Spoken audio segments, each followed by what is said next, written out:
Welcome to the John Sporting Goods Podcast. You're going to get expert insight and tips for fishing the Puget Sound, San Juan Islands, and tributaries. I'm your host, Connor Martinez, and owner of John Sporting Goods in Everett, Washington. Welcome to the podcast, and let's get fishing. What is going on, folks? This is Connor Martinez from John Sporting Goods down at Everett, Washington. We have another great episode for you today. I got my buddy Ben Rosenbach, Mixed Metals Outdoors, and we are going to be talking about some winter steelhead tactics. We have a couple rivers that we're going to be talking about. All of our local rivers are closed at this point, but we're going to be talking about the Cowlitz, and we're going to be down at Forks talking about some of those rivers. So let's get into it. Take it away. So we're about halfway through our season right now. What's the date today? 19th, 20th, something like that? 20th. So like you said, most of our local stuff is closed or didn't open. I've spent the last month and a half down on the Wynoochee, targeting hatchery fish, kind of started to mix towards there at the end. Fairly scratchy season. I mean, there was fish around. It was worth going down there.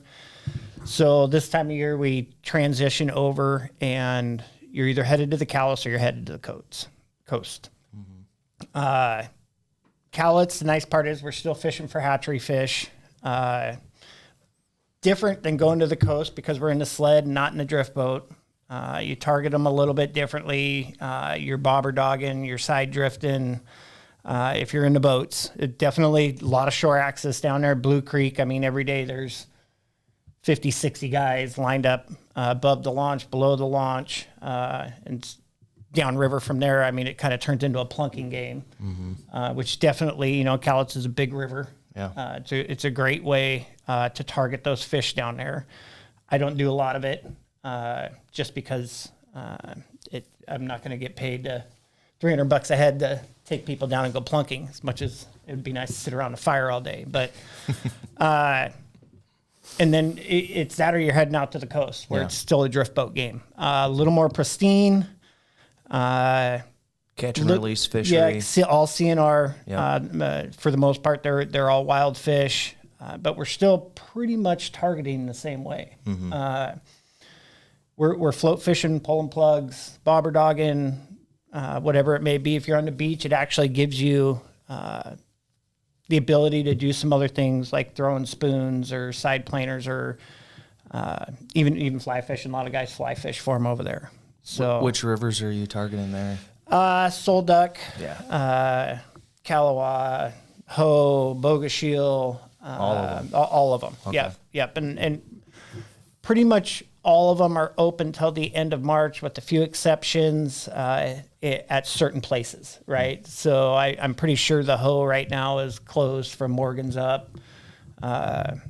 So check your regulations. Yeah, check your regs. I mean, it's a mess. Right, you can't just have one that's open or closed till this date. Each river's got its own set of regulations. Another thing, if you do go over there, those rivers are not easy to row. So either go down with a guide first, or stick to the beach unless you are confident rowing over there. You really better know what you're doing. For the most part, the Bogoshiel is probably the easiest. The hatchery drift there on the Bogoshiel from the hatchery down to Wilson's is pretty manageable river. The rest of them got some pretty good little rapids and rock gardens and stuff in them. So please be careful. Not a fish on the planet worth getting wet over. So. Not at all. No. Starting with the Cowlitz, I didn't bring much Cowlitz gear with me other than some leaders. For the most part, everybody's bobber dogging as the sleds. Whether you like it or not, it definitely is the most efficient way to keep your gear in the strike zone and down on the bottom. You lose a little less gear. It gets really snaggy, especially at this time of year. Once you've had boats in there for 2 months, there's 30, 40 boats a day breaking leaders off in there. It turns into a giant piece of carpet. So tie plenty of gear so you're not doing it on the river. As you can see, I'll go over there and go through 40 liters most days. A lot of guys are running the double bead rig, so now you're going through 80 liters in a day. So definitely do your prep work. How are those beads set up? The double rig? Are you You're tying the second bead off the first hook? Yes. Yep. Okay. Just off the bend in the hook. Gotcha. You know, when you do that, you shorten both your leaders up. I think I run my top right about at 30 inches, 26 to 30 inches, and that dropper anywhere from 18 to 24 inches, which is still, you know, going to be a 4 or 5 foot leader. So still a long leader. It's a long leader. And those beads are neutrally buoyant, so they're kind of bouncing off the rocks, bouncing the off BNRs will actually float. If you don't put nothing on them, that's why I'm such a big fan of them. And that's what we're looking for. Yep, to keep things neutral. You put a size 4, size 2 hook off of them, they just basically become neutral. Yeah. What style of hook are you using? I'm just running Gamakatsu. Octopus hook. The octopuses, yep. I mean, a lot of guys have preferences. Bead hooks, wide finesse hooks, but you're going through enough of them where... Yeah, exactly, exactly. And they're great hooks. They are. You know, the nice part about the callus is it's not barbless. Okay. So you get a hook in them, being able to have the barbed hooks, it helps immensely. Got a pretty good land ratio. So. And you're not adding any bait or any scent to those rigs. Sometimes. I mean, if I'm fishing yarnies once in a while, I'll tip it with a little piece of shrimp. Yeah. Definitely dipping it in scent. All this stuff, I'm scenting it. Even the beads? Yeah. Okay. Yep. Anything helps, especially in that big river, big turbid river. You know, you stick with your krills and shrimps. Your shrimps, yep. Okay. I haven't really found one that works better than any other. Right. I like the Potskis gels, that fire gel, because it lasts so long. Yeah, right. Totally. Some of these liquid scents, unless you've got a piece of yarn there to soak it up, they wash out pretty quick. So, and how does that rig look? So you got 40-pound braid, 30-pound braid on your reel. Yep. I run. You know, I mentioned this before in podcasts. I only run 2 sizes of line. Yeah. Period. For every fishing rod in my house, either has 50-pound braid or 30-pound braid on it. 50 is probably for float fishing. 50's for saltwater. Okay, gotcha. Yeah, all the steelheading's done with 30-pound braid. Okay. Like literally, I mean, every rod I own. That way I only have 2 sizes. That way I'm not guessing. Sure. You know, when I got 200 or 300 fishing reels, what's going to be on what? Yeah. Right. Well, and plus, if you had different line, then stuff's going to float differently, especially if you're drift fishing, it gets wild. Yep. It really does. Cool. It really does. And is there a top shot on those when you're side drifting? Okay. So all my rods, I run a top shot, not only because we're working with bobbers, right? And you don't have to. It's just the way I do it. Yeah. I'll run a 18 or 20-pound monofilament top shot. It slips through the bobber faster. Yeah. You know, your gear's going to get down a lot faster. 2, it gives you a little bit of stretch. Yeah. Braid has absolutely no forgiveness to it. Yeah. So when you get fish within, you know, I would say 80% of the fish you do lose are lost right next to the boat. Yeah. Right. So if you have a little bit of forgiveness, especially with people that don't handle fishing rods a lot. Yeah. That monofilament, that little bit of stretch it gives you is just, it's not going to save the day every time, but it definitely helps. And you're using mono, not fluorocarbon. I'm using mono for the top shot. It's got a little more stretch to it for sure. Yep. Okay. Yep. Cool. And then, you know, like with everything, you go from a 30-pound braid to a 20-pound top shot to a 15-pound leader. Sure. You always taper your way down. That way, if these leaders get hung up, you're breaking your leader. You're breaking off the leader and not your top shot and losing bobbers and having to re-rig the whole set, especially bobber dogging. Yeah. Right? I mean, there's a lot of parts and pieces there. Yeah. It's a pain in the butt. Tying top shots is like my nightmare. I hate it. Especially on the water when your hands are ice cold. It's not that fun. Yeah, or you have to stop in the middle of the day. Yeah. Right? You know, now we're taken away from fishing time. Yeah. So. Okay. And these floats are called dink floats, if I'm They're not ancient. mistaken. I seen a post on Facebook the other day. Some guy's like, "What is this?" I was like, "Oh man, I'm old." But these are super nice, like we were saying before, for guides. Easier to adjust. Yep. Super simple. Skinny, so that when that bobber drops, it drops quickly. You can see it. Yep. They're a little tougher to read. Yeah. Than, you know, like say your Aerofloats that have the little stems sticking off of them to where you can see if it's tipped or not. Yeah. Just because if you're fishing these right, using the right weight and the right length of float and whatnot, you're only going to have that much of that float sticking out of the water. Yeah. Right. Okay. Just below the color. Okay. So it's a little bit harder to know your depths, which is incredibly important. Yeah. When you're float fishing, it's probably the most important thing while you're float fishing is to know your depths. Because if you're not getting down to the fish, you're not going to get bit. Yeah. What are we trying, like, from the bottom, where are we trying to sit at? 16 to 18 inches. Okay. So you're up off the bottom. You don't want to be dragging, but Right. you also need to be down there. Right. Right. I can't tell you how many times I've adjusted floats 6 inches this year. Yeah. After we'd run through 20 times. Yeah. And there they are. Okay. You know, it makes a difference. Take your time to learn your depths. Right. Now, it's going to be different for different floats, obviously these ones, but like the arrow floats come with weights on them. So you have 3/8, 5/8, half-ounce floats. Yep. And that's just telling us that's how much weight we want to put underneath that bobber. That's your buoyancy. And are we taking the jig into consideration with that? I don't. We're just doing it with the weight. I don't. Okay. I know they're probably designed that way. Arrow floats actually tend to run on the heavier side, as I mean the float itself will actually do 5/8 or 3/4. Gotcha. Right. Yeah.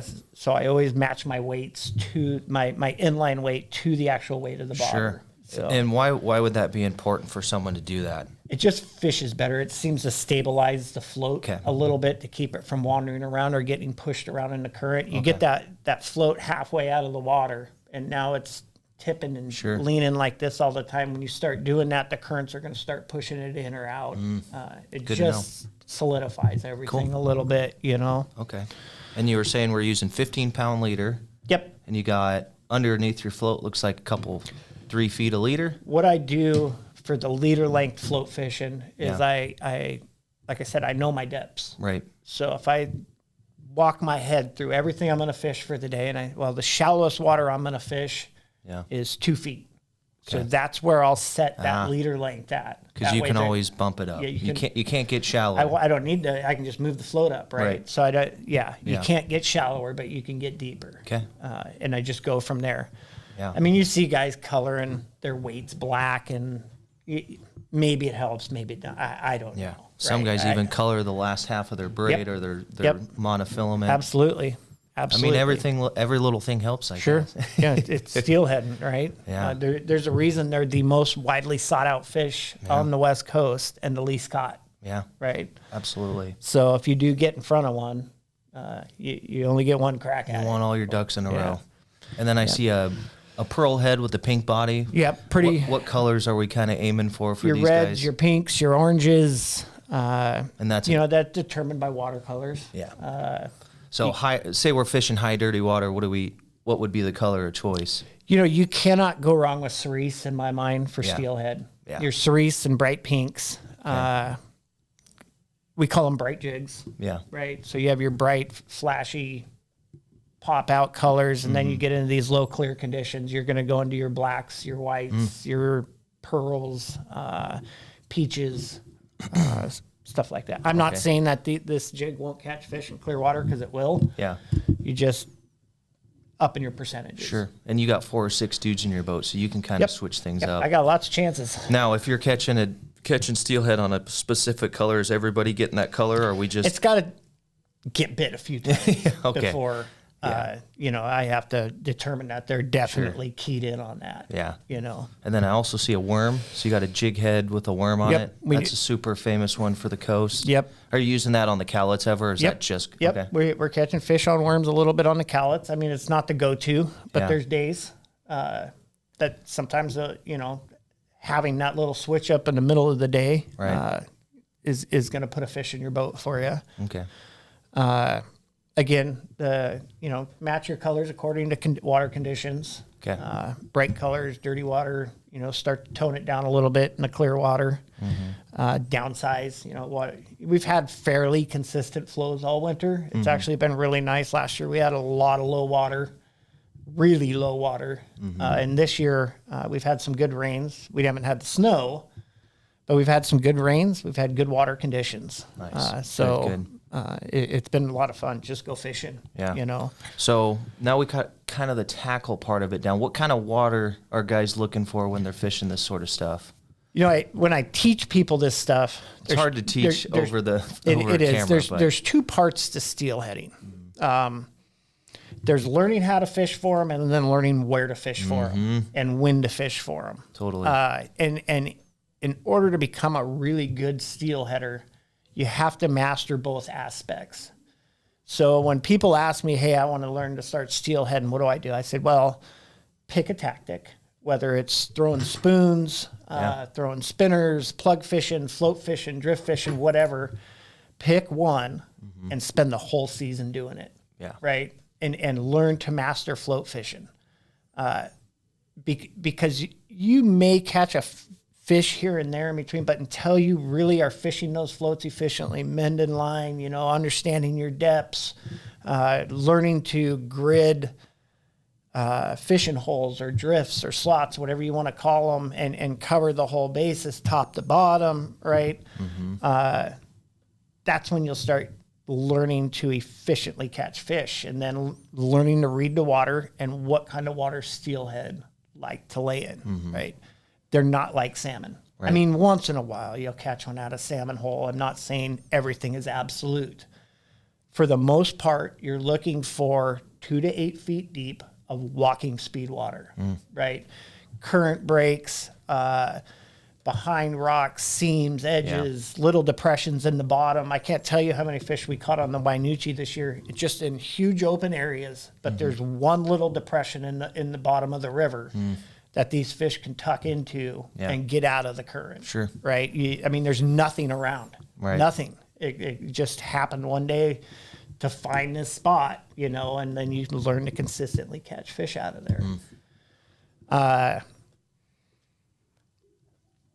Learning how to find those spots just takes time on the water. Got to be on the water. It's time on the water. There's no teacher like time on the water. Yep. Steelhead, honestly, are easy to catch. It's just getting gear in front of them and finding them. That are the two hardest parts. They have the brain the size of a pinky nail. They're dumb. They're aggressive and they're dumb. Yeah. It's just finding them. And Sure. 99% of the time when you find them, if you're doing what you're supposed to, you're going to get bit. Yeah. So you get something in front of them. Get something in front of them, especially these wild steelhead. Man, they are really, really aggressive, which makes it, they're fun. That much more fun. A lot of fun. Now, you mentioned mending your line.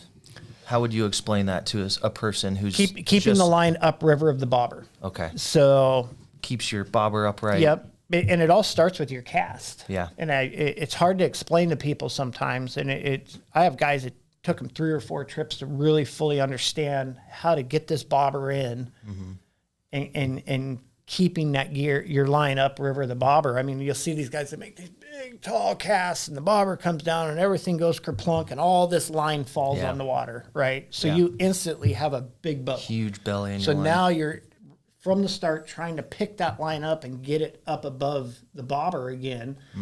Because once that line gets down below the bobber, water's grabbing the line, and it starts pulling your bobber not only down, but in towards you. So you're not only pulling it too fast downriver, you're starting to pull it out of the strike zone, right? And now you're taking away from that natural float that we're trying so hard to maintain. So hence the reason we're all running braided line, because it floats. Right. That way it's easy for us to pick up,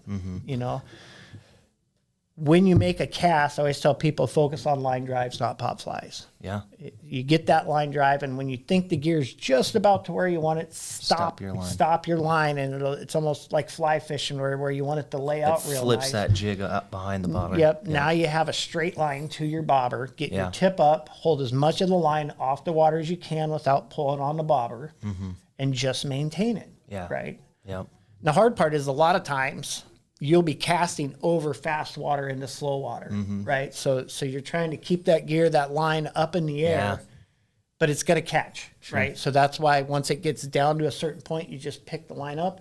It's going to bother the bobber a little bit. You'll learn the more you do it, the less you're going to bother the bobber, and just lay it down in front of it again, just to kind of leave it sitting, doing just natural. Yeah. Right? Yeah. And then bobber dogging's kind of another tricky one. Like you There's mentioned, ways to speed it up. There's ways to slow it down. Yeah, and that's kind of got to be taught on the water. Yeah. I mean, but it's the same thing, though, Same premise. right? You're using the pressure of the water to slow things down, speed it up, whatever it may be. Yeah. Bobber dogging from the bank got some of the funnest days You walk up to the top of a hole, you throw it out into where you think these fish are, and you can walk the entirety, of the beach because it's slowing down, because it's dragging that lead enough for you to walk with it. Yeah. Heck, you can cover 300 yards without ever having. The bad part is you got to walk back up the beach again. But sure. A question I get a lot at the store, especially setting up bobber dogging rigs. You do have a bobber stop on your line. How far up the line are we putting that? Is there like a desired length, or is it different in different areas? To start, again know your depths. Yeah. Say we're going down to the Cowlitz, right? So that's a big, heavy river. It pulls really hard. It's turbid. Deepest part we fish is probably right around 10 feet deep in the Blue Creek stretch anyway. With the heavier, faster water, the further up you put your bobber stop, the slower that bobber is going to go, right? Just like putting scope out while you're on anchor, sure. Right? The less that boat's going to drag on that anchor, the more scope you have out, right? Because the line will kind of absorb the shock of some of it. Okay. So down at the Cowlitz, I'll be anywhere from 16 to 20 feet sometimes because I really want to slow it down there. Right. You go into some of these other rivers, I always tell people, take a look at your depths. Say the deepest water I'm going to fish is 9 feet, add 3 feet to it. Okay. Right? Because you still want to keep the gear moving, especially in the smaller rivers because they're not as turbid, so they don't pull as hard. So you don't want to slow it down too much. Right. But we're looking for what walking pace is like? Yep. Okay. Yep. Walking pace speed. Okay. So, and any with the bobber dogging, with the float fishing, one of the harder times people have is hook setting. Right. I'm a firm believer you do not need to set the hook. It's real right away. Reel into it. There's whether you're vertical float fishing, bobber dogging, anything, you have a pile of slack in there. Yeah. The vertical fishing, not quite as critical. Bobber dogging out of the boat, out of the sled. I just tell them to just reel into it. No hook sets. Whatever. I've been with you enough. I've heard reel quite a bit. Yeah. Just reel. Just reel. These hooks are sharp, like you say, chemically sharpened. Yeah. Just the weight of that boat pulling on it. Yeah. Bury those hooks in there. Yeah. The vertical float fishing, when we get out on the coast and stuff, I tell them to hook set. Yeah. Right. But get your slack sucked up first. Yeah. Real hook set. Yep. Okay. Yep. Now, how important, what kind of rods are we using? These are pro lights, look like 9.5 footers. Yep. 9.6. Does that ever change, or is it, you just use the 9.5? With the vertical rods, out of the drift boat, I'd like a 10.5 footer. I'm careful who I hand it to. Yeah. Right. They're really easy to break with tip wrap and whatnot. But for the most part, you can use a 9.5, 8 to 12 for almost everything. For just about everything. Throwing spoons. Yep. Spinners. What it's side drifting, bobber dogging, float fishing, whatever you want to do. Kind of your all around rod. Yep. It used to be the 8.6, but we grew 20 years ago, it grew a foot. Yeah. So.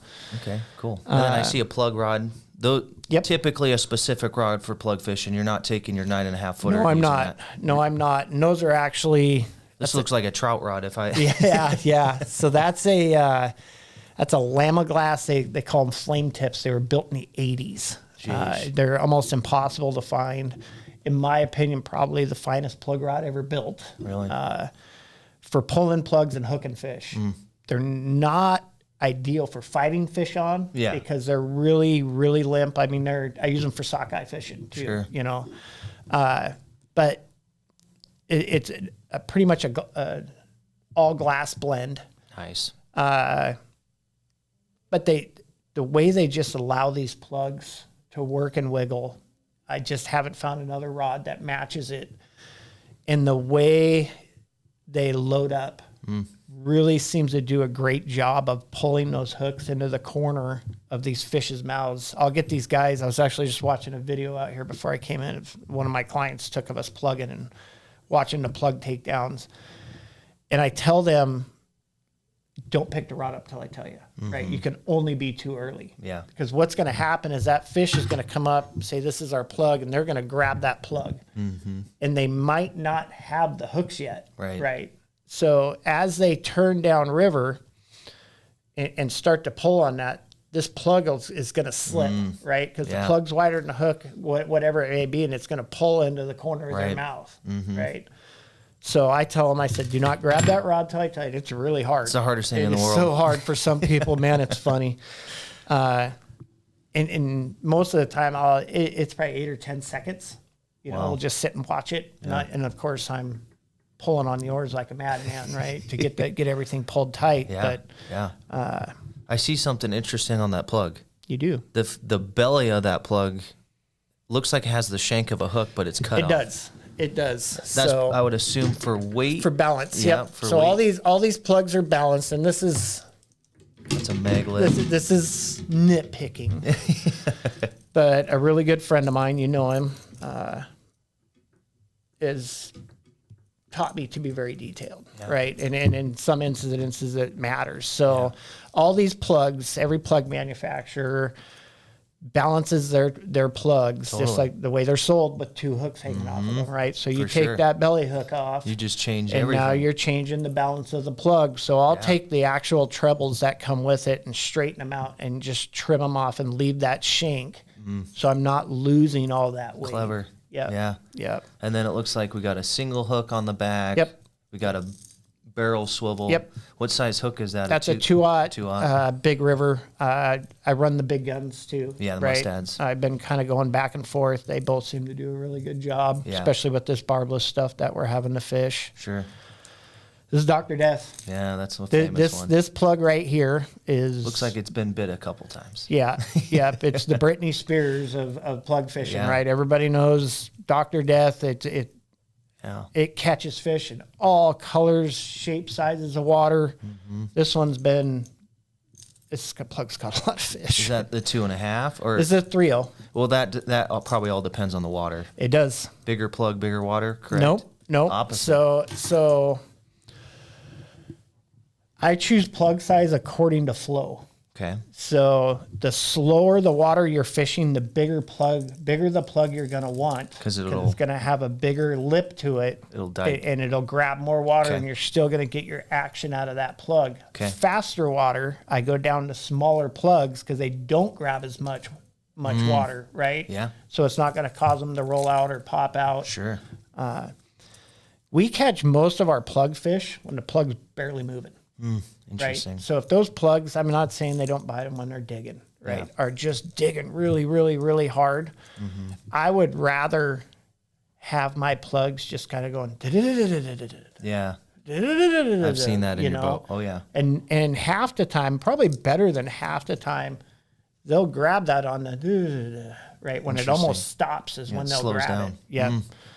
So the other interesting thing I saw is you have a dual lock here on the end of your line, and there's also a dual lock on the top of the plug. Easy change. Yeah. Right. Getting these little dual locks in and out of these eyes is a pain in the butt. Nightmare. Yeah. So and that I would assume probably frees up the action a little bit for you too. Sure. Cool. Okay. The other thing I was thinking about, is there any specific colored beads? Are we doing the same thing as the jigs? We're using larger beads and dirtier water kind of deal? That's not always the case. Okay. This bead fishing, I mean, there's rhyme and reason to a lot of things, but for the most part, the fish are going to tell you what they want. Okay. I mean, we were catching fish down here on the Wainuchi in gin clear, low conditions on 20 mils. Yeah, their biggest bead. Yeah. Okay. Yeah. And just like with the jigs or the yarnies or the worms, use your brighter, more popping colors in the dirty water, and then once the water clears up, you're going to go to your blacks, your peaches, your light pinks, whatever it may be. Again, cerise. Yeah. Cerise catches fish everywhere. Yeah. Everywhere and everything. So your oranges, reds. Yeah. That's an interesting, the way you have that rigged up. That would be probably for a bobber dogging. Yes, this is for bobber dogging worms. Explain how you have that or rigged. vertically float fishing. That's pretty interesting. Yeah, so this is called wacky rigged. Let's pull this off here. Worms rigged upside down. Yep. So you thread it on upside down. You come out about 3/4 of the way up. Yeah. Let's see if I can get that hanging just right. Oh yeah. To where that little tail just kind of adds a little extra. Oh yeah. A lot of guys will run a corky down here. Smaller rivers, I I don't need the buoyancy quite as much. So I just run a little sequin to keep this from slipping over the hook, because it will slip over the hook. That's a great idea. But you can bobber dog this, side drift it. Side drifting, I like to flip them around the other way. For whatever reason, they seem to fish better and hang up less when you're side drifting if you flip them around the other way. Interesting.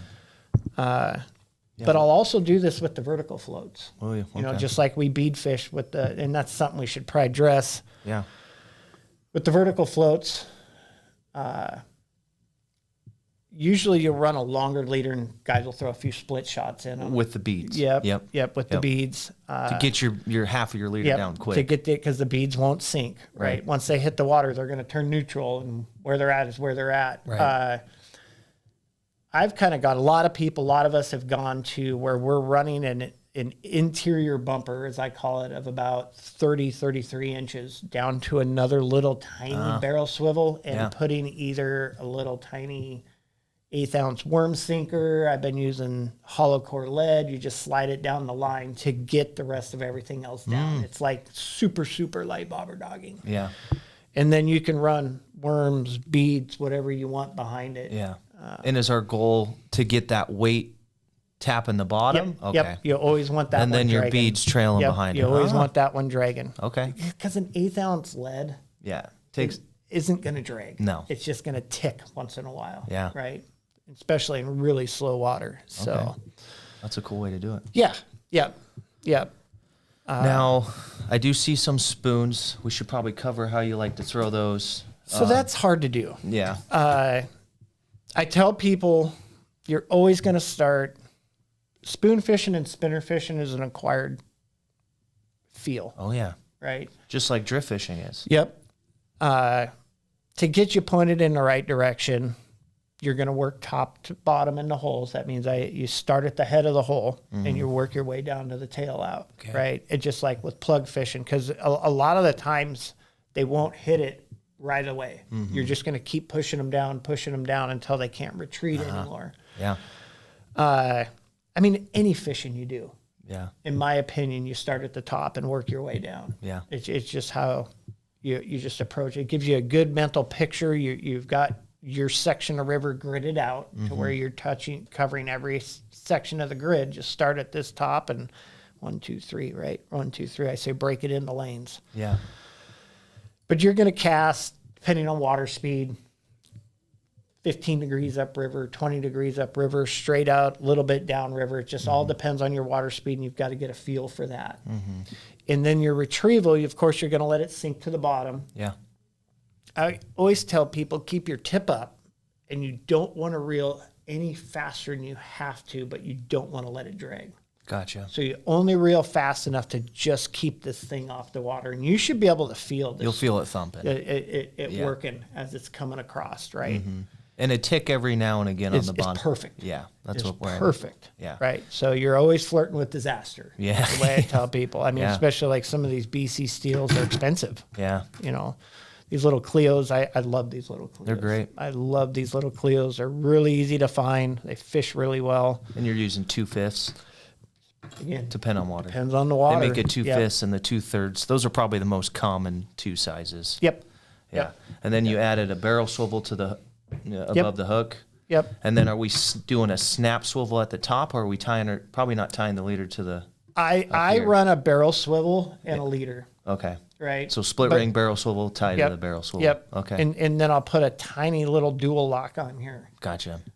Just because I don't like square corners. Yeah. Especially with fluorocarbon. Totally. Yeah, you don't want to tie to that. No. Now, when we're casting this, are you working your way from the bank towards you, or are we starting closer to us? Always start closest to you. So you're pushing the fish towards the bank. Always start closest to you, just in case as you're working downriver, you're not spooking fish that way. Right. Right. Cover the water before you disturb it. Okay. And say we get to a section, are we throwing the spoons last? Last, always. Because you're going to pick apart with your bobbers, and then this is more of a piss-off reaction bite. Even with your bobbers. Yeah. If you've got a bead, a worm, and a spoon, you're going to start with the least intrusive. Okay. And work your way up to the most intrusive. Yeah, that's what I thought. Right? Okay. Always. When I got two guys in the drift boat, the front guy's going to be throwing the bead, the back guy's going to be throwing the worm. And it kind of sucks because the worm actually, because it has a bigger profile, travels a little bit faster than the bead does, right? So it's always catching up to the other bobber. Yeah. But if you're got them offset like you're supposed to anyway, it doesn't matter. Yeah. So Very nice. yeah.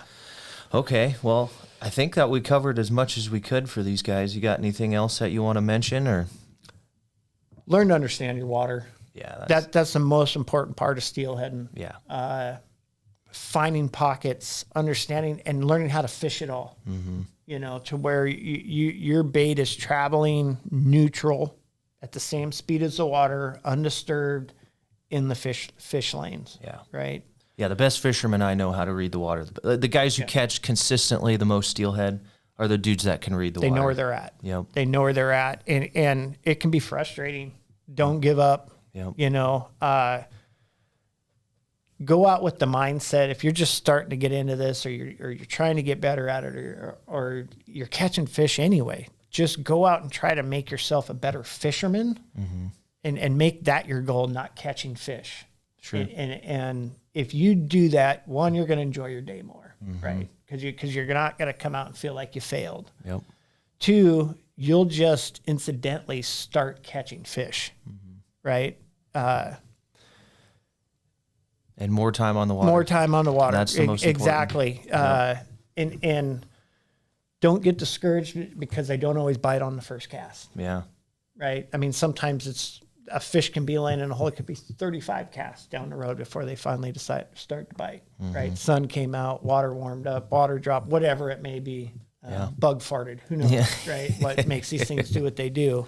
Sure. But yeah, go out trying to make yourself a better fisherman, and you're going to catch more fish because of it. So. Absolutely.